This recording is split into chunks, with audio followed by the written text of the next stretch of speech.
La compassion du roi Shardulakarna. Dhammamukanidana Sutra, chapitre 26. Il y a très longtemps, dans Jambudvipa, régnait un roi très compatissant nommé Shardulakarna. Il gouvernait de nombreux petits pays, et son peuple l'aimait car il se souciait toujours de leur bien-être.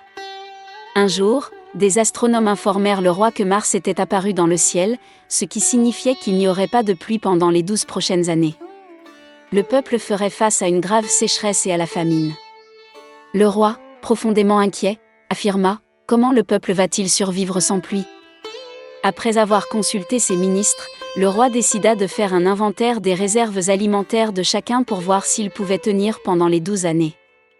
Les résultats montrèrent que chaque personne n'aurait qu'un peu moins d'1 litre de nourriture par jour, ce qui signifiait que tout le monde mourrait de faim. Le roi se dit « Je dois trouver un moyen de sauver tout le monde ».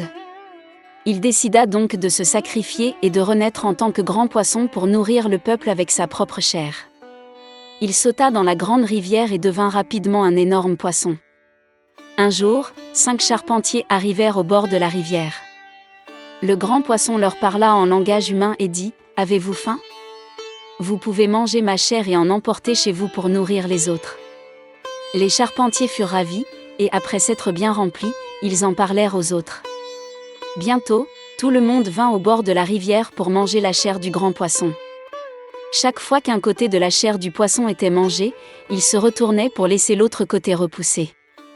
Cela dura 12 ans, et le grand poisson sauva tout le monde avec sa chair.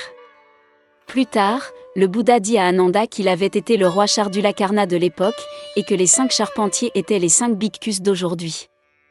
Le Bouddha ajouta que parce qu'ils étaient les premiers à manger la chair du grand poisson et à établir un lien avec le Bouddha, ils étaient les premiers à entendre le Dharma après l'illumination du Bouddha. Réflexion.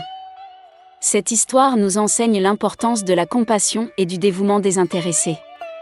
Le roi Shardulakarna était prêt à sacrifier sa propre vie pour sauver son peuple, un esprit qui mérite d'être imité. Nous devrions apprendre à nous soucier des autres et à aider ceux qui en ont besoin, afin de rendre le monde meilleur. La compassion du roi Shardulakarna nous montre le véritable sens du don désintéressé. Ce n'est qu'en étant désintéressés que nous pouvons devenir un Bouddha. Efforçons-nous tous d'être désintéressés et aimants, d'aider ceux qui nous entourent et de remplir le monde d'amour et d'espoir.